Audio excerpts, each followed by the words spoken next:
Hello friends, welcome back to my channel. আশা করি তোমরা সবাই খুব ভালো আছো আর আমিও খুব ভালো আছি। তো চলো বেশি কথা না বলে আজকের দিনটা স্টার্ট করি। আর আজকের দিনটা স্টার্ট করলাম আমি ছাদ থেকে।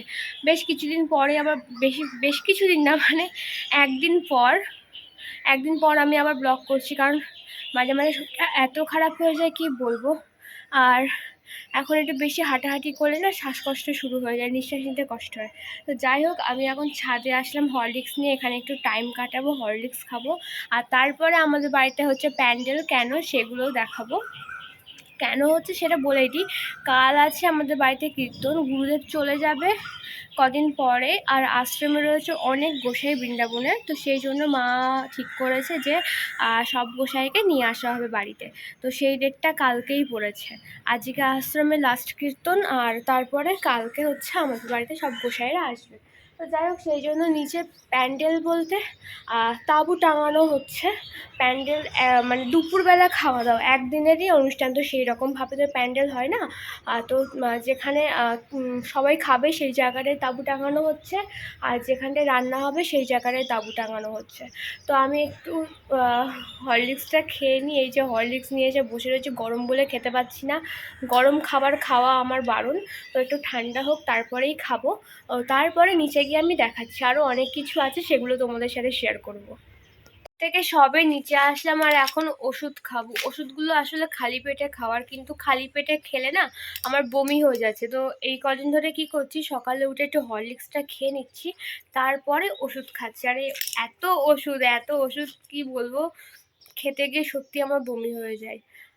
তো চলো আমি ওষুধগুলো খেয়েই নিই, খেতে যখন হবে। আর না খেলে আমি ভারী কিছু খেতেও পারবো না, আর প্রচণ্ড খিদে পেয়ে গেছে। সবাইকে গুড মর্নিং বলে দাও, বলে আমি ঘুম থেকে উঠে পড়েছি। বলে আমাদের বাড়ি প্যান্ডেল হয়েছে, তোমরা দেখবে?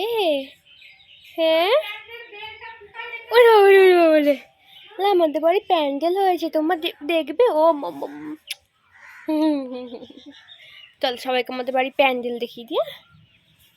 বেশি কিছু না, এই যে উঠুন এখানে তাঁবু টাঙানো হয়েছে, কারণ এখানে খাওয়া দাওয়া হবে আর এই সাইডটায় রান্না হবে, তাই এখানে একটা তাঁবু টাঙানো হয়েছে।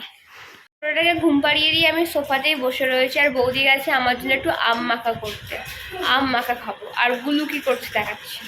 ওর বুনুকে আমি ঘুম পাড়িয়ে রেখেছি, আমারও কানের কাছে বসে দেখো ঢাক ঢোল পিটাচ্ছে। আর হট করে দেখি ওই পাশে দোলনায় ওর হাতে ছিল গদা, ও আবার গদা নিয়ে গদা বাজানো শুরু করে দিয়েছে। মানে পুরো হাস্যকর ব্যাপার চলছিল ঘরের মধ্যে। আমি যদি সাউন্ডটা শোনাতে পারতাম, ওই ঘরে টিভি চলছিল বলে আমি আর শোনাচ্ছি না। তোমরা দেখো দোলনায় ও গদা বাজাচ্ছে আর এদিকে গুলু ঢোল বাজাচ্ছে। এত থামতে বললাম তাও থামলো না, কি করব বলো এদের নিয়ে।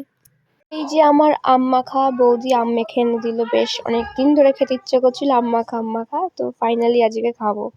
আর এইদিকে বিকেলবেলায় সবাই চলে এসেছে। আমাদের এখানে একটা খুব ভালো আছে, মানে প্রত্যেকের সাথে প্রত্যেকের মিল আছে। বাড়িতে কারো কোনো অনুষ্ঠান হলে না, কাউকে যদি বলা হয় যে একটু আসতে, প্রত্যেকে চলে আসে বাড়ি থেকে। তো যাই হোক, এখানে সব সবজিগুলো কাটাকাটি হচ্ছে, কারণ কালকে রান্না হবে। আর দেখো কাটতে কাটতে পুরো রাত্রি 9টা বেজে গেছে, এখনও শেষ হয়নি, আর এখনও সবাই রয়েছে। এটাই বেশ ভালো লাগে আমাদের ওখানকার। Good morning. আমরা কত সকালে উঠে পড়েছি, এখন সকাল 6টা বাজে। বলে দাও, বলে তো। সকাল 6টার সময় আমরা উঠে পড়েছি। আমাদের বাড়ি কীর্তন হবে না, তাই না? আমাদের বাড়ি কীর্তন হবে, তাই আমরা সকালে উঠে পড়েছি না। চুল টেনে ছিঁড়ে দিল, তাই না মা? পিমনির চুল টেনে ছিঁড়ে দিয়েছি, বলে দাও সবাইকে। সবাই কাজ করছে, পিমনি শুয়ে রয়েছে, পিমনির চুল টেনে ছিঁড়ে দিয়েছি। যাই হোক, অনেক কষ্ট সৃষ্ট করে উঠলাম। এবার বাইরে গিয়ে দেখি কি কি হচ্ছে। এতক্ষণে অনেক কিছু হয়ে গেছে। আর হচ্ছে একটু পরে মাইক চলে আসবে, তখন আর হচ্ছে ভিডিও করে পরে ভয়েস দিতে হবে। তো যাই আগে যেটুকু পারি সেটুকু তোমাদের সাথে শেয়ার করে নিই। স্নান টান করে নিয়েছি, একেবারে ফ্রেশ হয়ে নিলাম, নাহলে হচ্ছে কিছুতে হাত দিতে পারছিলাম না। তো চলো বাইরে এবার যাই। সব গোসাইয়েরা চলে এসছে, কারণ সকাল সকাল রান্না শুরু করতে হবে। অনেক লোক, 200 লোকের আয়োজন করা হয়েছে। তো চলো এবার দেখাই বাইরে কী কী হচ্ছে। তো এই 3জন গোসাই রান্না করবে। তো ওখানে একজন হচ্ছে আমার বাপি রয়েছে, যার ঘাড়ে গামছা রয়েছে, ওটা কিন্তু আমার বাপি, ঠিক আছে? তো যাই হোক গোসাইরা ওখানে হচ্ছে যা কাটাকুটি হয়েছিল সবজিগুলো সেগুলো ধুয়ে নিচ্ছে। আর তার মধ্যে চলে এসছে এই সন্ন্যাসী। মানে কী বলে চড়ক পুজো আছে, নীল পুজো, এটা নীল পুজোর আগের দিন।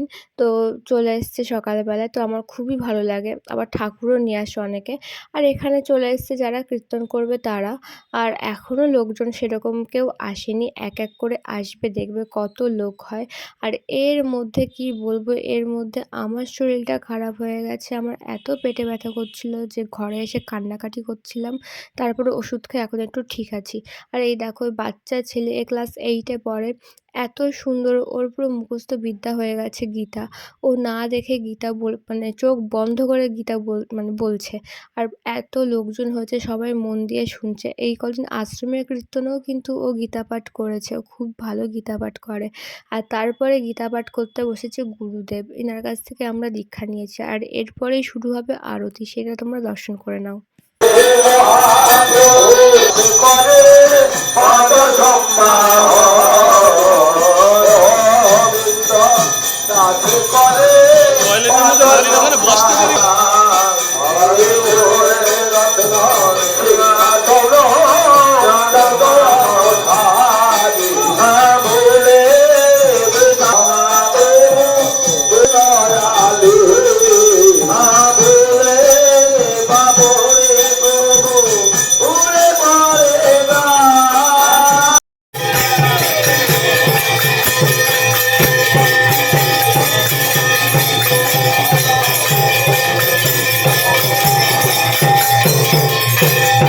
আরতি কীর্তন সব কমপ্লিট হয়ে গেছে, আর এখন সবাই খেতে বসবে। আর যা মেঘলা হয়েছিল কি বলবো, দেখে মনে হচ্ছিলো বৃষ্টি পড়া শুরু হয়ে যাবে। তো যাই হোক ভালোই ছিল, হয়নি। আর সব অনুষ্ঠান কমপ্লিট, আর এখন একটু বেরিয়েছি আমি, সন্তু, তারপরে আমার ভাই এসেছিলো আর ভাইয়ের বউ এসেছিলো, সবাইকে নিয়ে একটু বেরিয়েছিলাম রাস্তায়। আর দেখছিলাম আইসক্রিম যাচ্ছিলো, এই আইসক্রিমগুলো খেতে আগে খুব ভালো লাগতো, ওই বরফের মধ্যে লেবু দিয়ে দেয় না, তো এই যে এইগুলো খুব ভালো লাগতো। তো সেটাই একটু খাচ্ছিলাম, কারণ ঠান্ডা খেতে ইচ্ছা করছিল। আর আমাকে যারা কোল্ড ড্রিঙ্কস খেতে দেয় না, আমার একদম ভালো লাগে না। বাড়ির অনুষ্ঠান কমপ্লিট করে চলে এসেছি আমি এখানে, কারণ এখানে কিছু কাজ আছে সেই জন্য। তো আমি আসার সময় ব্লগ ট্লগ কিচ্ছু করি না, আর এসে ঘুমিয়ে পড়েছিলাম, সবে ঘুম থেকে উঠলাম, মানে প্রচণ্ড ঘুম পেয়ে গেছিলো।